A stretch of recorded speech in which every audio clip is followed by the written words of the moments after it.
It's the Phoenix, Arizona weather discussion. This is for Friday, the 31st of May. I'm Michael Groff. Moving into meteorological summer tomorrow, and it's going to feel like it around here. Temperatures above average. That will continue through much of the forecast period, but there is a little bit of forecast uncertainty to talk about.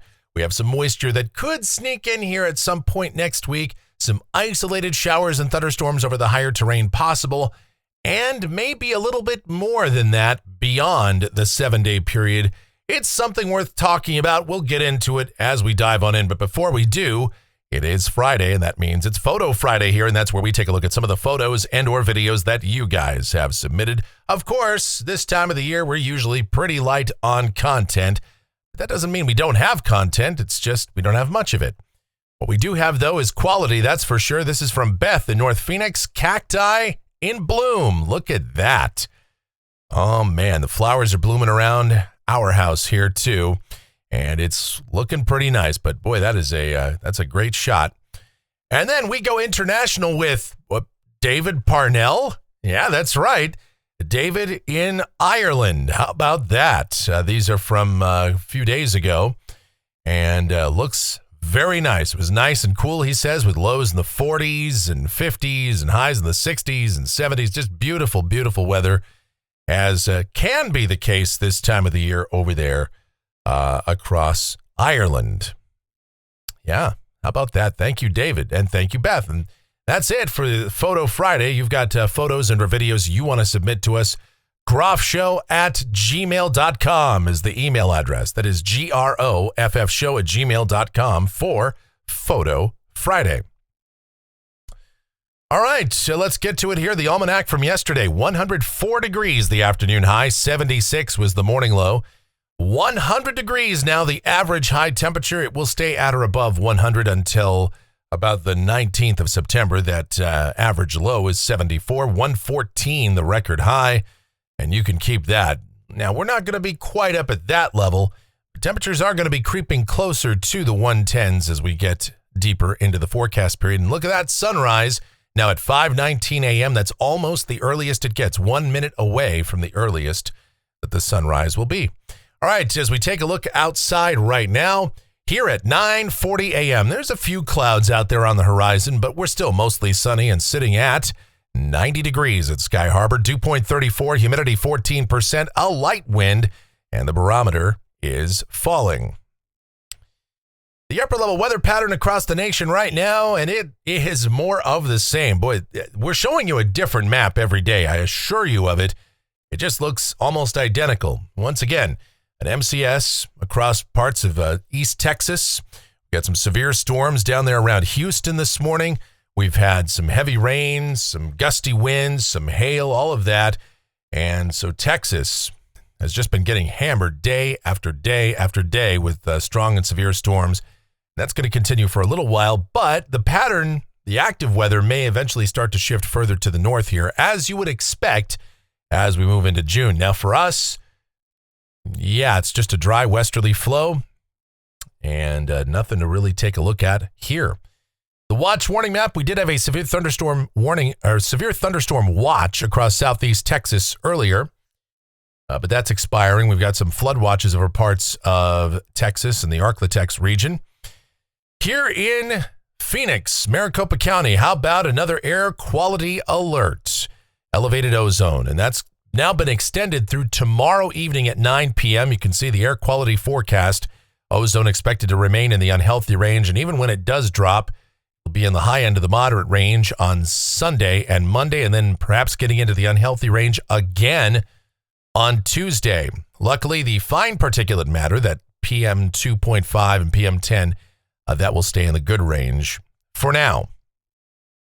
The convective outlook for today, we've got a risk of severe storms, that standard slight risk, level 2 out of 5, again across parts of the Texas Gulf Coast, South Texas, West Texas, and up into portions of New Mexico, Colorado, some of the adjacent states, as well as, again, over parts of Louisiana and Arkansas.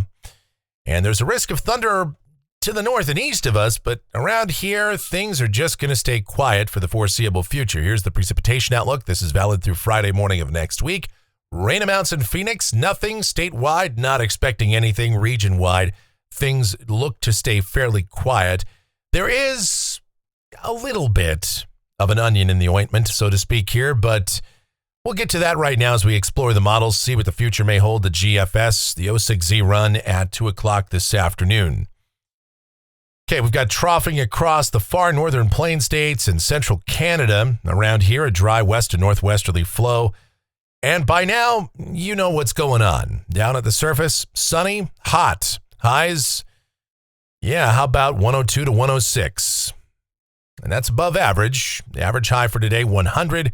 106 is the projected high. 109 is the record high for today, and I don't think we're going to get there. But again, we'll be in striking distance of it. Tonight, clear sky, lows mid-60s to mid-70s. Tomorrow, more the same, 102 to 106, sky sunny, air dry.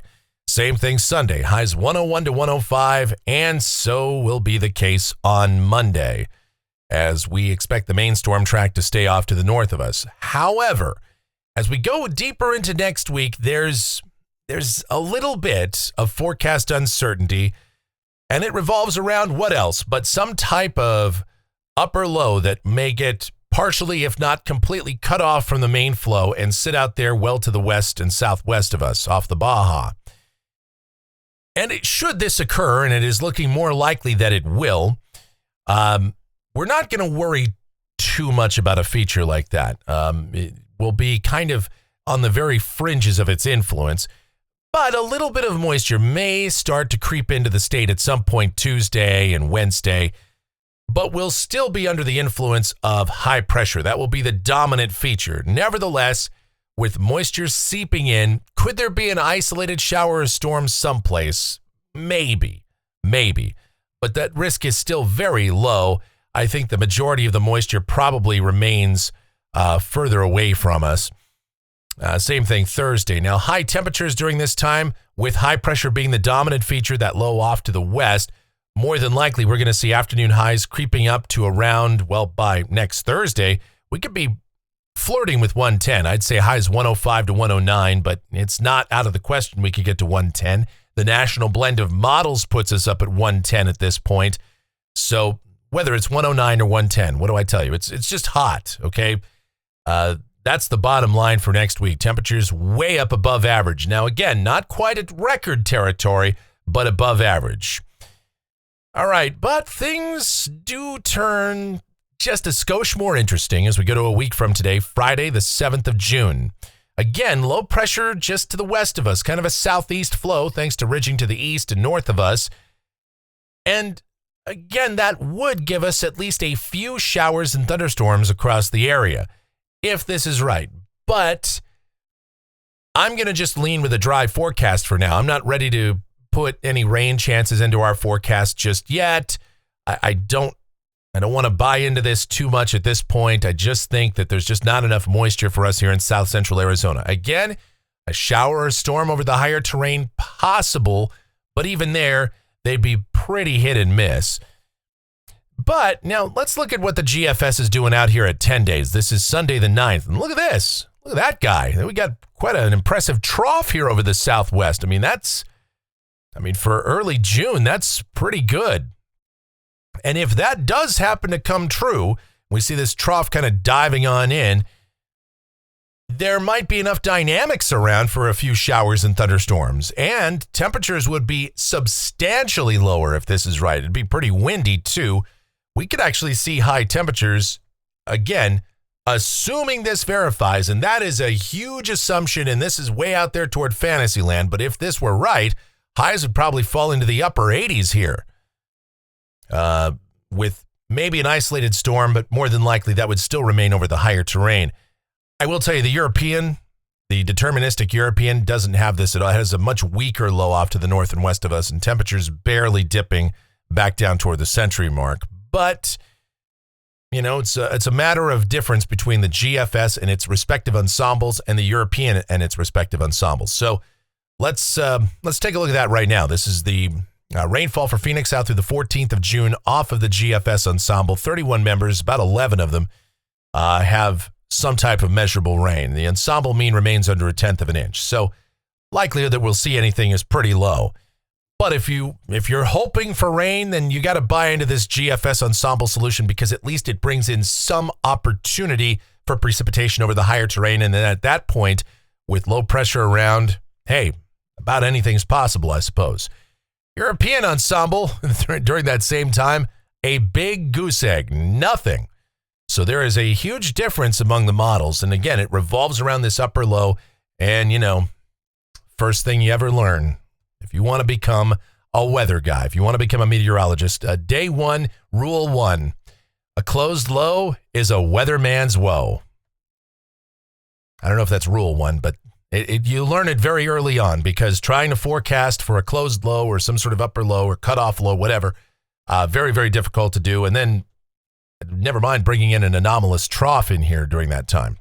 All right, let's look at temperatures off the national blend of models. Hot is the key here. And, I see this all the time on the social media. It's always hot in Phoenix in the summer. That's not news. But this is above average for sure. Highs 110 plus on a couple of days next week. And again, that's going to be a little shy of records, but not far away from record high temperatures. Nevertheless, it's going to be quite toasty. And we'll watch for that moisture coming in here. And we'll see how that plays out. Now, I did say that we'd get you this. I'm going to give you this early, a little bit early, all right? We're going to dive into the long-range outlook for the summer, or at least for meteorological summer, the period June, July, and August. And at least much of that is our monsoon season. All right, temperatures. This is according to the Climate Prediction Center for the period of June, July, and August. Well, the probability, and this is what this is based on, is probability. Probability favors above average temperatures here across much of the nation, actually, but especially from Texas all the way up through the western United States, including Arizona. And so what this means is that probability is skewed in favor of above average temperatures. And again, people misinterpret this and they say, well, it's always hot in the summer in Phoenix, but that's not what this means. It means that, yes, it is always hot, but it will be above average heat. Just like we saw last year, just like we saw in 2020. Now, hopefully not like those 2 years because last year was the hottest summer in Phoenix. 2020, now the second hottest summer ever in Phoenix. We're hoping that it doesn't get that hot. And at least for the first part of the summer, it probably won't be. June will probably not be quite as hot as the other months. And the primary reason it won't be as much above average, I should say, is because of elevated soil moisture that we've had from the winter and spring rains here and the snowpack up north. So that should prevent a massive ridge from building in. And what that also could mean is that would prevent our subtropical high from getting as strong as it normally does, be more easily influenced by systems passing to the north, which could help, or I should say, would preclude our monsoon ridge from building in when it normally would. So we have to watch that. And not to mention, when we look at the precipitation outlook, that kind of jives with it here. Look at that. Below average precipitation expected out here through much of the western states. Now, the western half of Arizona in equal chances, which means the probability favors neither way. It might see above average precipitation, might see below average, might see average. It is 33, 33, 33 across the board for probability that we'll see either outcome or any of those outcomes. So what we're getting at here is the bottom line is more than likely above average temperatures and below average precipitation, especially for eastern Arizona on the precipitation side for this upcoming meteorological summer. And again, people will say, well, it's always dry in the summer. It's hot and dry. It's actually not. Summer, the monsoon season is where we get anywhere from 30 to as much as 50% of rainfall in the year happens across Arizona during the monsoon. Very important time of the year for us. So missing out on that, like we did last year, which of course was the driest monsoon ever in Phoenix, one of the drier monsoons across Arizona, 2020, the driest in many other areas across the entire Southwest. We don't want that. And with La Nina in place, that's very possible, especially when you have ridging that builds out over the Northeast Pacific. And the storm track is deflected down into the Rockies and into the northern plain states, and it displaces our subtropical ridge, which may not be as intense as it normally would be, at least for the first part of the summer. So all of those things are going to conspire potentially in a meager monsoon. Now, that said, what is all this? This is just probability, okay? That's all it is. It's probability. Does that mean it will be a dry monsoon? No, of course it doesn't. This is just what is more likely than not based on pattern recognition, based on what has happened before. So past behavior indicative of future performance, but it's not a guarantee. Then that's probably rule number one of weather is nothing is a guarantee. All right, that's going to do it for the Phoenix, Arizona weather discussion for today. I know I'm the bearer of bad news, but maybe not. Look, it's just probability. Anything is possible. You know, so you're saying there's a chance. Anyway, that's it. If you enjoy these videos, then be sure to subscribe, like, share, click that notification bell, leave those comments, questions, and suggestions. If you really like what we do here, even if you don't like the message, but you still appreciate the videos, well, then click that thanks icon below the video and make a monetary contribution to us, $2, $5, $5,000, or you can donate directly to me via PayPal, groffshow@gmail.com. That's GROFF show@gmail.com for PayPal. The executive producer of the Phoenix, Arizona weather discussion is my one and only, the sweetest of all time, the Asian sensation and proprietor of Sweet Child Arizona, sweetchildaz.com.org, and the Facebook page of the same name. I want to make sure I get that out there, sweetchildaz.com.org. The Facebook page and the proper name of it is called Sweet Child Arizona. I want you to check that out. Talking about my Michelle, give that a look, give that a glance. Check out what's going on with her videos that are all linked up down in the description as well. And the streaming station. It is called KMGX. We play a ton of music. We have a lot of fun with that. If you enjoy music from 6 decades, yes, from the 1970s all the way up to today, then you can give that a listen as well. It is available 24/7, 365. Lots of cool stuff that goes on there. Okay, wow. It's quite a Friday. That's it for the Phoenix, Arizona weather discussion. Thank you guys so much for watching. Really do appreciate it. Please be safe, stay cool, stay hydrated out there. You guys have yourselves a great Friday. Oh yes, my next video, did I mention? My next video will be back here on Monday morning, but updates before that if necessary. I don't know. I'm all turned around today. But I do appreciate you guys watching. Be safe, stay cool, stay hydrated. Have yourselves a great Friday and a wonderful weekend. Oh my goodness.